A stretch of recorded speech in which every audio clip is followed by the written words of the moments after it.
we stand a chance?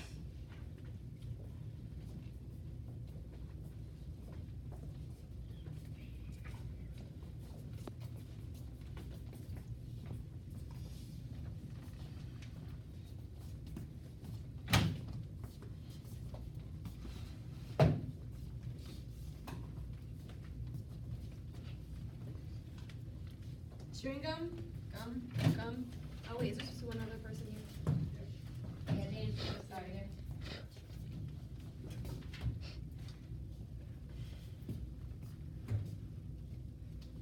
Thank you, but no. Sorry again. I was gonna ask her again. Chewing gum? Gum. Thank you, but no. You know something? I know lots of things. I'm in advertising. You know, it's hot. I never would have known that had she not told me. You? I suppose not. I'd kind of forgotten. All I've done all day is sweat. Yeah, it's hot. I bet you aren't sweating like that kid was. Oh, I tried. You think I'd at least air condition the place. I almost dropped dead in court. My taxes are high enough. This should go fast anyway. Yeah, hot. Okay, everyone's here. If there's anything you want, I'm right outside. Just knock. Click. Did he just lock that door? Yes, he did. What, do they think we are, crooks? They locked us up for a little while. And then they locked that kid up forever, and that's okay by me. I never knew they did that. Sure, they locked the door. What'd you think? I just didn't know. It never occurred to me. Shall we all admit right now that it's hot and humid and our tempers are short? It's been a pretty hard week. I feel just fine. I wonder what's been going on down at the office. You know how it is in advertising. In 6 days, my job could be gone. The whole company, too. They aren't gonna like this. Well, figure this is our duty. I didn't object to doing my duty. I just mentioned that when I might not have a job by the time I get back. Ask her to hire you. She's rich. Look at that suit. Is it custom tailored? Yes, it is. I have an aunt who's a tailor. How does she do? Not too well. You know, a friend of hers, that's a friend of my aunt's, the tailor, well, this friend wanted to be on this jury in my place. Why didn't you let her? I would have done anything to miss this. And get caught or something? You know what kind of fine you could pay if you lost anything like that? Anyway, this friend of my aunt's was on jury once about 10 years ago. A case just about like this one. So what happened? They let her off. Reasonable doubt. And do you know, about 8 years later, they found out she'd actually done it anyway. A guilty woman, a murderer, was turned loose on the streets. Did they get him? They couldn't. Her? Is it her? Him. Okay. Did they get him? They couldn't. Why not? A man can't be held in a double jeopardy unless it's a hung jury. Then they can try a man twice for the same crime. Well, that isn't gonna happen here. 6 days. They should have finished it in 2. Talk. Did you ever hear that much talking about nothing? Well, I guess they're entitled. Everybody gets a fair trial. That's the system. Well, I suppose you can't say anything against it. How'd you like that business about the knife? Did you ever hear a phonier story? Well, look, you gotta expect that. You know what you're dealing with. He bought a switch knife that night. And then he lost it. All in his pocket.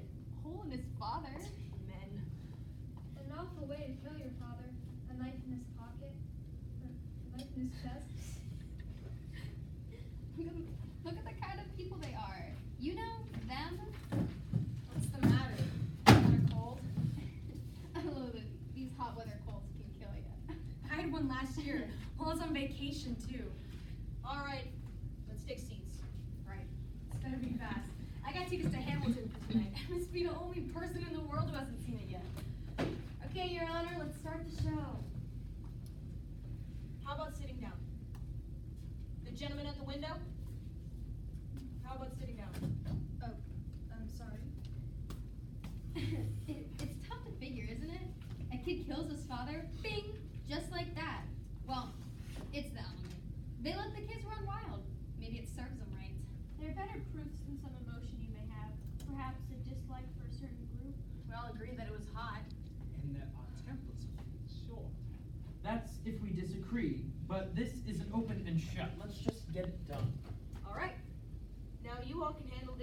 want to. I mean, I'm not gonna make any rules. If we want to discuss it first, then vote. That's one way, or we can vote right now and see how we stand. Let's vote now. Who knows, maybe we can all go home. Yeah, let's see who's where. Right. Let's just vote now. Alright, let us vote. Anybody doesn't want to vote? That was easy. Okay, all those voting guilty, raise your hands.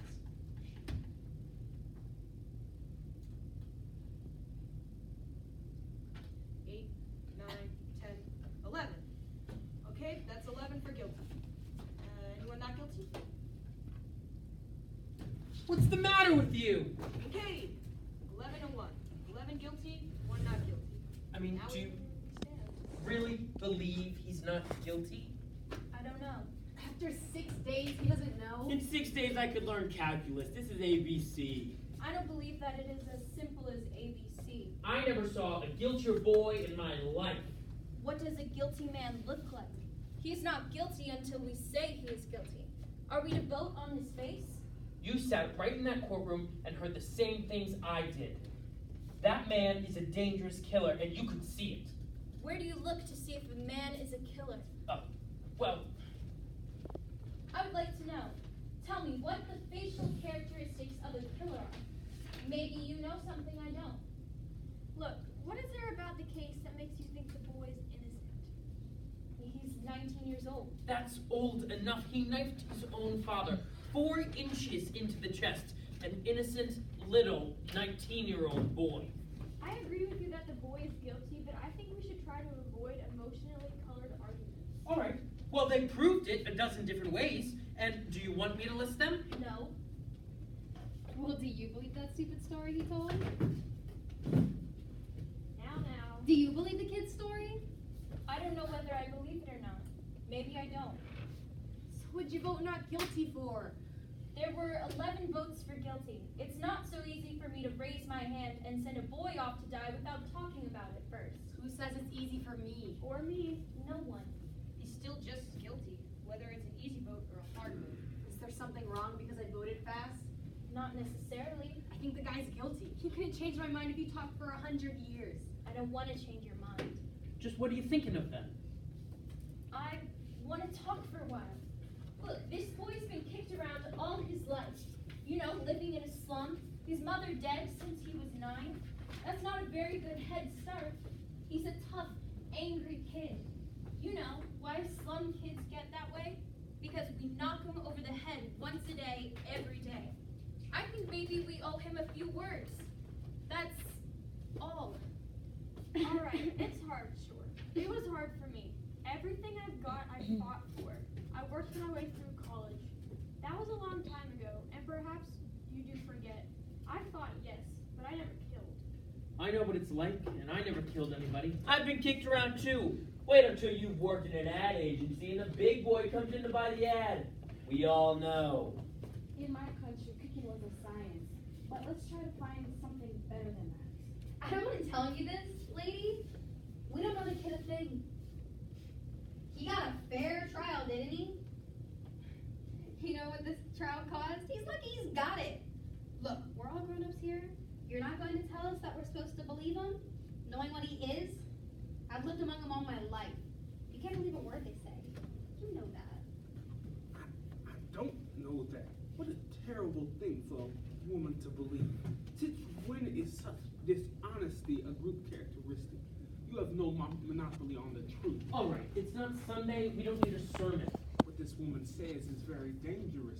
I don't see a need for any arguing like this. I think we ought to be able to behave like grown-ups. Right. All right. Thank you. Sure. If we're gonna discuss this case, why let's discuss the facts. I think that's a good point. We have a job to do. Let's do it. If you all don't mind, I'm going to close the window. If you don't mind, I'd like to have the window open. But it was blowing on my neck. Don't you want a little air? It's summer. It's hot. I was uncomfortable. There are 12 of us in this room. It's the only window, if you don't mind. I have some rights. So do the rest of us. Couldn't you trade chairs with someone at the other end of the table? All right, I'll open the window if someone would.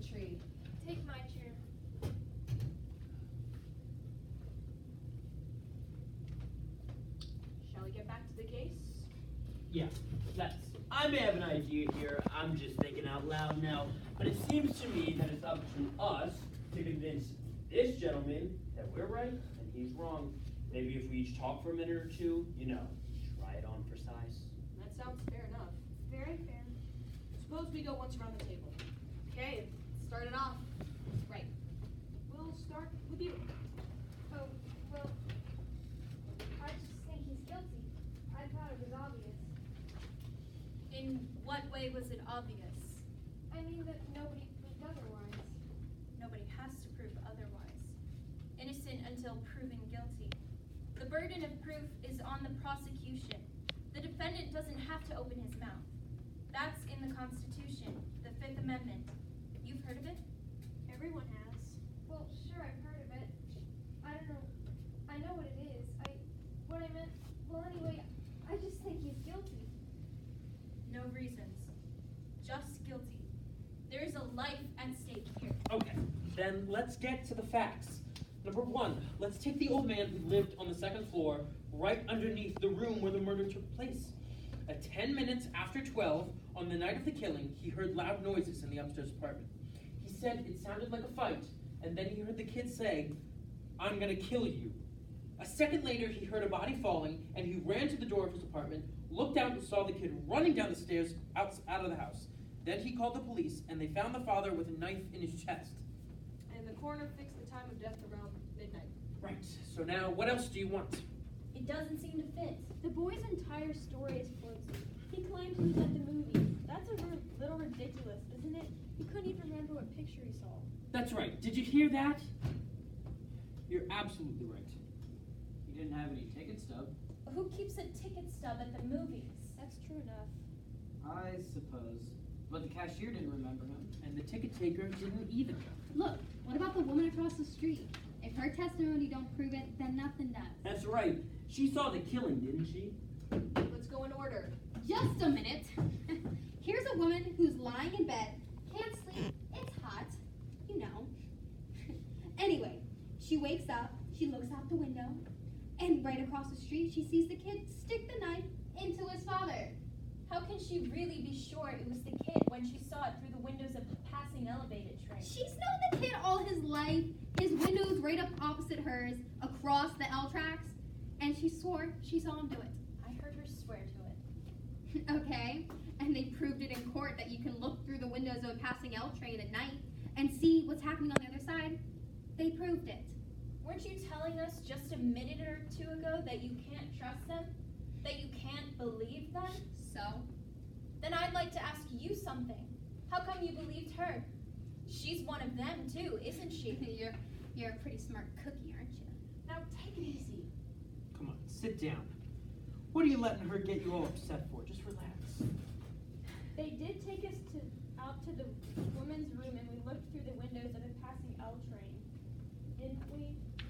Yes, we did. And weren't you able to see what happened on the other side? I didn't see as well as they told me I would see, but I did see what happened on the other side. You see? Do you see? Let's calm down now. It's your turn. I'll pass it. It's your privilege. How about you? I don't know. At first I was convinced. With the testimony from those people across the hall. Didn't they say something about an argument between the father and the son at around 7 o'clock that night? I mean, I could be wrong. It was 8 o'clock last night. That's right, 8 o'clock. They heard the father hit the boy twice and then saw the boy angrily walk out of the house. Right. What does that prove? Well, it doesn't exactly prove anything. It's just part of the picture. I didn't say it proved anything. Anything else? No. I don't know. Most of it's been said already. We can talk all day about this thing, but I think we're wasting our time. I don't. Neither do I. Go on. Look at the kid's record. He stole a car. He's been arrested for mugging. They said he stabbed somebody in the arm. They did. He was picked up for knife fighting. At 15, he was in reform school. And they sent him to reform school for stabbing somebody. This is a very fine boy. Ever since he was 5 years old, his father beat him up regularly, used his fists. So would I, on a kid like that. You're right. It's the kids, the way they are. They don't listen. I've got a kid, and when he was 8 years old, he ran away from a fight, and I saw him. And I was so ashamed, I told him right out, I'm gonna make you a man, and I'm gonna bust you up into little pieces trying. When he was 15, he hit me in the face, and he's big, you know? I haven't seen him in 3 years. Ryan, kid, I hate tough kids. You work your heart out. All right, let's just get on with it. We're missing the point here. This boy, let's say he's a product of a filthy neighborhood and a broken home. We can't help that. We're not here to go into the reasons why slums are breeding grounds for criminals. They are. I know it, so do you. The children who come out of the slum backgrounds are potential menaces to society. You said it there. I don't want any part of them, believe me. I've lived in a slum all my life. No, wait a second. I used to play in a backyard that was filled with garbage. Maybe it still smells on me. Now, let's be reasonable. There's nothing personal. There is something personal. Come on now. She didn't mean you. Let's not be so sensitive. Who did she mean? I can understand the sensitivity. Now, let's stop the bickering. We're wasting time. It's your turn. Alright, I had a peculiar feeling about this trial. Somehow I felt that the defense counsel never really conducted a thorough cross-examination. Too many questions were left unasked. Well, it doesn't change my opinion about the guilt of the kid. Still, I agree with you that the defense counsel was bad. So? This is a point. What about facts? So many questions were never answered. Good. Okay. Nice. There